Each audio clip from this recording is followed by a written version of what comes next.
Olá, o nosso grupo é composto por mim, Beatriz, pelo Christian e pela Maria Eduarda, e nós escolhemos o jogo de damas para implementar usando árvores de decisão.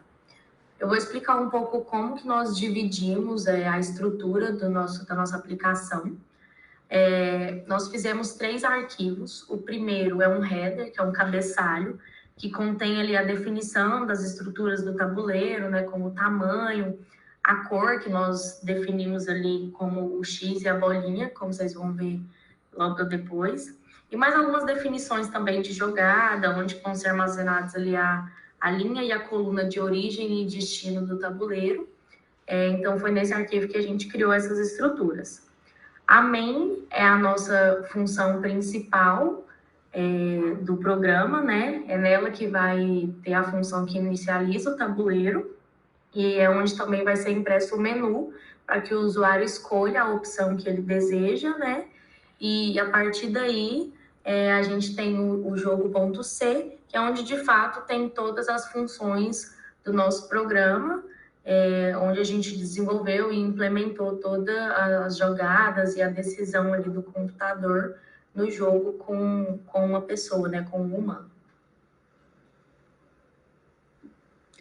Bom, falando um pouco mais sobre cada um desses arquivos, na main a gente, como a Bia falou, a gente tem as opções que a gente disponibilizou para o usuário dentro do nosso jogo, né?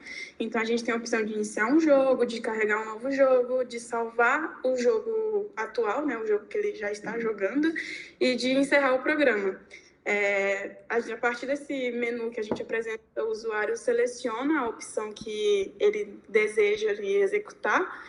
E aí a gente tem um arquivo jogo.h, que nesse arquivo a gente pegou e definiu as structs dos nossos objetos, digamos assim. Então aqui a gente definiu as características de uma peça, as características de uma jogada, seja ela origem ou seja ela destino, a gente definiu para os 2 tipos de jogadas. E aí, nesse arquivo também, a gente pega e faz a chamada das funções que a gente pegou e criou para o jogo funcionar. No jogo.c, a gente inicializa o nosso tabuleiro, né? Então, aqui a gente faz a montagem dele, define as posições, define o tamanho. Então, a gente colocou um tamanho padrão, né, de 8x8, que é o comum. E aí a gente pega e inicializa cada posição, né, definindo um número para a linha e uma letra para a coluna, né, no caso. E aí a gente inicializa e apresenta esse tabuleiro também para o usuário quando ele vai iniciar o jogo. Então, a cada jogada, a gente vai atualizando o usuário do que está acontecendo nesse jogo, seja da jogada que ele fez, quanto também da jogada que o computador fez. Então, a gente apresenta tanto a jogada origem, quanto a movimentação que foi realizada e foi definida para o jogo. Opa, boa noite. Meu nome é Christian, eu sou um dos integrantes do grupo. Eu vou aprofundar mais um pouco dentro das funções, explicando como funciona o nosso jogo. Como a Duda falou, a gente tem essa função jogar jogo. Essa função ela é chamada aqui dentro da main.c, que é a nossa função principal, logo após a função exibir tabuleiro. Nessa função a gente tem um laço, esse laço ele controla as jogadas que vão ocorrendo no nosso jogo. Caso o jogador venceu, ela informa e a gente encerra o jogo e o jogador sai como vencedor. Ou se o computador ganhar primeiro, a gente encerra o jogo e o computador sai como vencedor. Primeiramente a gente começa com a função jogada humano. Na função jogada humano, a gente recebe 4 inputs. A gente tem que informar quais são a linha de origem, a coluna de origem, a linha de destino e a coluna de destino. A gente passa por algumas validações aqui dentro. Uma das principais é a verificar jogada. Na função verificar jogada, a gente olha se as coordenadas estão dentro do limite do tabuleiro. A gente olha também se a peça de origem está vazia, ou seja, se caso ela esteja vazia, uma jogada não pode ser executada. A gente também verifica se a posição de destino está vazia, porque caso ela esteja preenchida, a jogada não pode ser executada. E a gente verifica se é um movimento válido, ou seja, se é uma diagonal de uma casa. Aí, voltando aqui mais um pouco na, na função jogar jogo, caso seja uma posição válida, passou no nossos parâmetros, a gente chama a função mover peça. Destrinchando melhor, a função mover peça, ela copia a peça da posição de origem, depois ela limpa a posição de origem, depois ela move a peça na posição de destino. Caso tenha ocorrido tudo bem, a gente informa para o usuário jogar jogada realizada com sucesso. Primeiramente, a gente tem um if, uma condicional, que ela verifica se o jogador ele está querendo mover uma peça na diagonal ou se ele está querendo comer uma peça. Caso ele queira comer uma peça, a gente tem outra função de verificar jogada. Ela é mais específica pro caso do jogador esteja querendo comer uma peça. Caso ele queira comer, a gente move a peça, depois a gente chama a função comer peça, que está aqui dentro.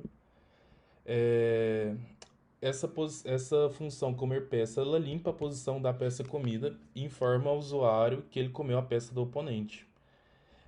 Lá no nossa função jogar jogo, que está controlando todas as jogadas, assim que o jogador executa uma jogada, a gente atribui o valor 0 para a variável vezes jogador, e essa variável chama o computador, que é a função onde está a nossa árvore de decisões.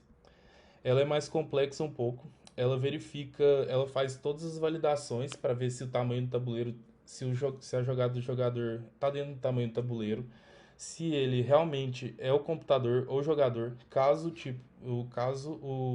a posição coluna origem e linha origem, ponto jogador seja diferente de jogador, ele executa as funções, que inclui verificar jogada, assim como ocorre na função de verificar jogada do usuário, também ocorre na verificar jogada do computador, e adicionar jogada. Aqui dentro ele escolhe a jogada com maior valor de avaliação. Assim que ele escolhe, enquanto ela continuar nula, ou se ela estiver diferente de nula, ele atribui a jogada atual como a melhor jogada. E aqui ele define a melhor jogada assim que ela para de ter o valor nulo, ou seja, assim que ela está preenchida. E aqui também a gente realiza o movimento de mover peça e jogada realizada com sucesso. Agora eu vou passar um pouco do jogo com vocês, executar o programa. Aqui é o menu principal, escolhemos o menu principal. Aí aqui a gente tem a linha origem, vou escolher a linha 1, ou a linha 6 e a coluna 1. E a linha destino, que é a linha 5, coluna 2. Movimentei a jogada, logo em seguida o computador também movimentou a jogada dele. E agora eu vou fazer outra jogada, que é a linha 6, coluna 3, e linha destino é linha 5, coluna 4. O jogador executou a jogada dele, conforme eu pedi, e logo em seguida foi chamada a função de executar jogada do computador. Agora eu vou fazer um exemplo de linha de comer uma peça. Linha 5, coluna 2, linha 3, coluna 4. O jogador efetuou a comida de uma peça e continuou o jogo. Ou seja, a gente conseguiu executar a jogada, o computador conseguiu executar a jogada, a gente conseguiu comer uma peça do computador. Falando resumidamente, essa é a nossa apresentação, esse é o nosso trabalho sobre jogar damas.